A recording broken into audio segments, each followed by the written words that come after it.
La ciencia de la creatividad muestra que hay un proceso creativo, que todos tenemos el potencial creativo.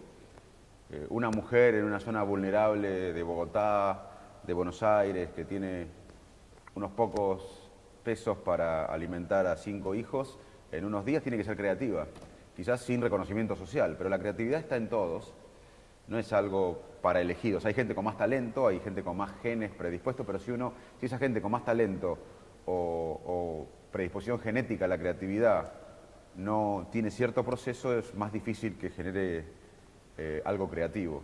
Desde la ciencia sabemos que hay años de trabajo, estudio en un tema particular o en muchos temas. Hoy el conocimiento es interdisciplinario y también hay un periodo que llamamos incubación, donde uno tiene que incubar una idea y luego relajarse para que el cerebro procese información cuando no hace nada. Hoy sabemos que cuando el cerebro no hace nada, cuando estamos durmiendo, entre dormidos, cuando estamos en el sofá tirados, hay una red, un circuito cerebral que se llama en inglés Default Network, o en castellano red en reposo, que procesa información que adquirimos cuando estamos atentos.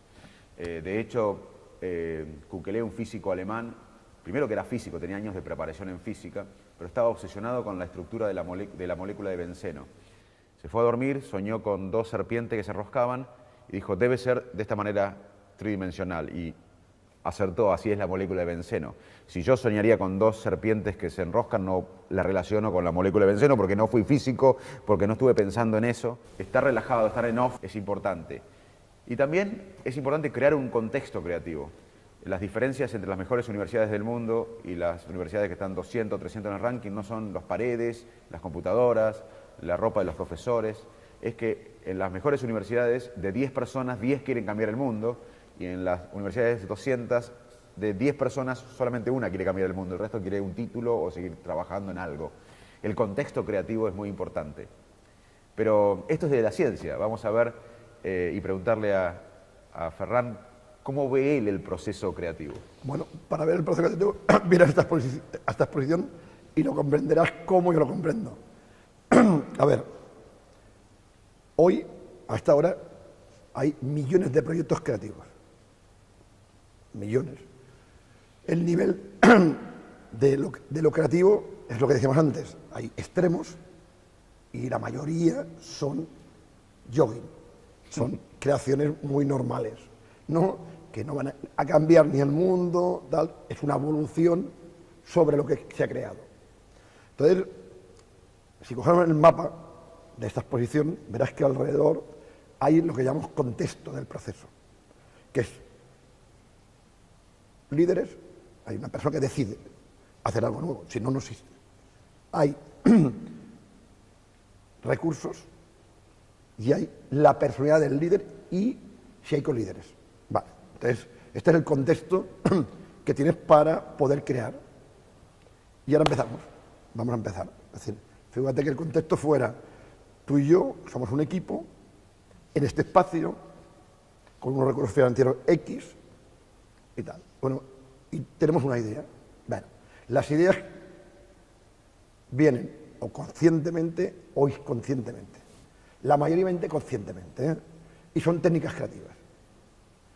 Una técnica es un conjunto de procedimientos para llegar a un fin. Una técnica creativa es un conjunto de procedimientos para crear. Y aquí es cuando vienen los problemas, porque la mayoría de libros sobre técnicas creativas yo los cojo y me dan miedo. Yo que he tenido la suerte de trabajar con los creativos más importantes del mundo, sus técnicas creativas son muy sencillas. Muy sencillas. No, puedes coger un libro, viajar, tal. Es decir, si tú y yo nos vamos ahora al mercado de Buenos Aires con la voluntad de crear una empanada viendo los productos que hay en el mercado, esto es una técnica creativa. Si no, yo me voy al baño con una revista de gastronomía con la voluntad de crear una empanada, es una técnica creativa. Entonces, cuando tienes esta primera idea, inconsciente, empiezan las fases. Claro, depende del proyecto, hay miles de fases o etapas. Por ejemplo, para construir una casa. Es súper complejo. Tú sabes por qué siempre una casa, un edificio, es un desastre dentro del proceso, porque es de los más difíciles que hay. ¿Cuántas personas diferentes participan en la creación de una casa o de un edificio? Ingenieros, diseñadores, arquitectos. ¿Cómo pones en contacto todas estas fases? Porque el que hace la luz es del aire acondicionado, tal. Esto lo complica de la manera increíble. Esta entrevista es muy fácil, el proceso. Pues fíjate, lo hemos estado haciendo así, y es que fíjate lo que fácil que es. El contexto son los recursos que hemos puesto, ¿no? El espacio, las personas que están aquí, tal. Tú y yo tenemos una manera de ver las cosas, empezamos, es súper fácil de comprender este proceso. Entonces, no hay una manera de comprender el proceso creativo, es imposible, porque cada proyecto es diferente. No es lo mismo una entrevista así en la televisión que escrita, que en radio, tal. Cada uno es diferente. Esto, vosotros que sois científicos, es lo que tenéis que comprender, que a veces cuesta increíblemente, que lo tenéis que comprender más que yo. No podéis unificar. Es imposible. Imposible porque el señor Steve Jobs era el antilíder.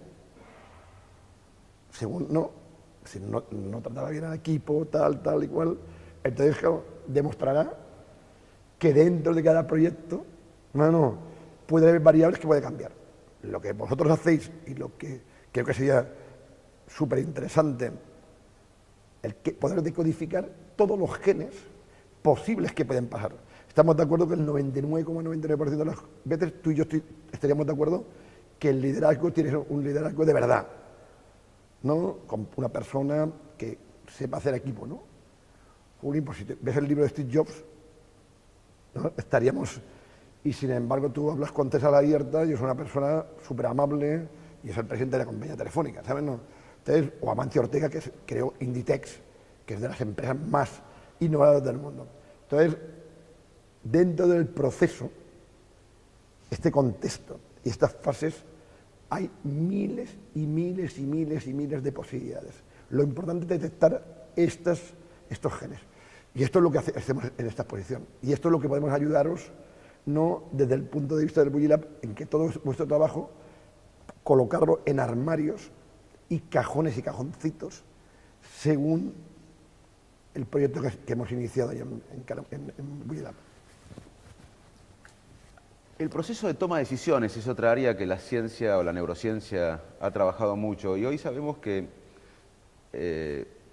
hay dos problemas que afectan la toma de decisiones. Una es la falta de motivación. Cuando uno está apático, no está motivado, no tiene pasión, generalmente uno toma malas decisiones. Y la otra condición que predispone a malas decisiones es tener mucho optimismo sobre las habilidades de uno y sobre las circunstancias. Uno generalmente tiene un sesgo, un esquema mental que sobrevalora las habilidades de uno.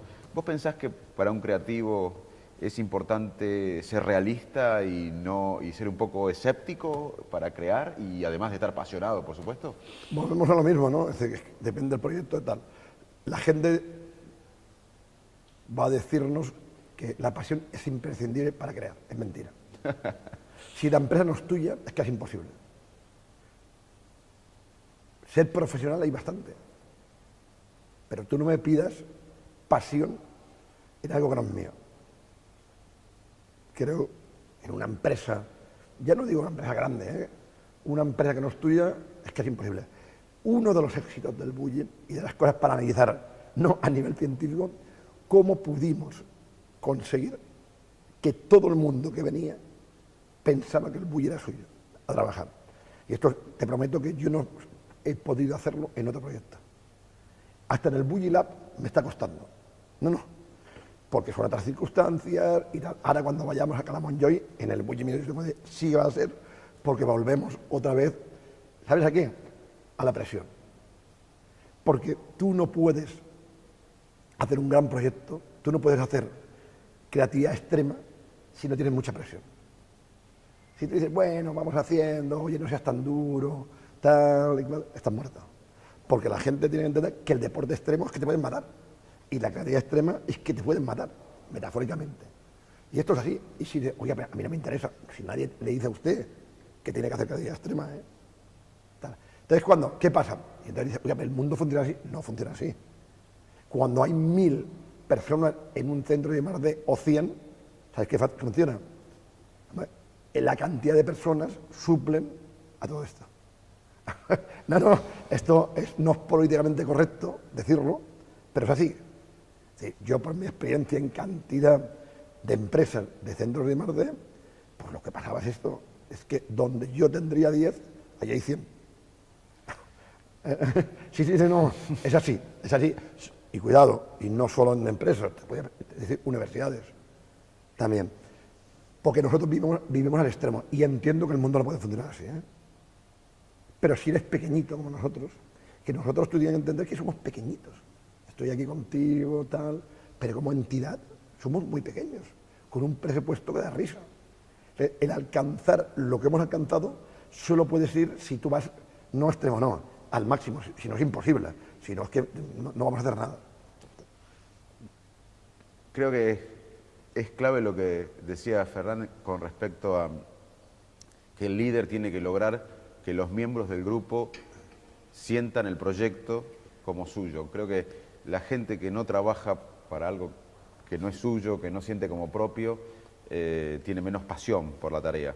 Y creo que el liderazgo también implica eso, es hacer sentir, aunque no lo sean, pero en cierta manera lo son, a todos los miembros del equipo parte del proyecto, parte propia del proyecto. Creo que eso es un buen mensaje para esta etapa de la conversación. Hacer sentir a todos los miembros del equipo que el proyecto general es de uno.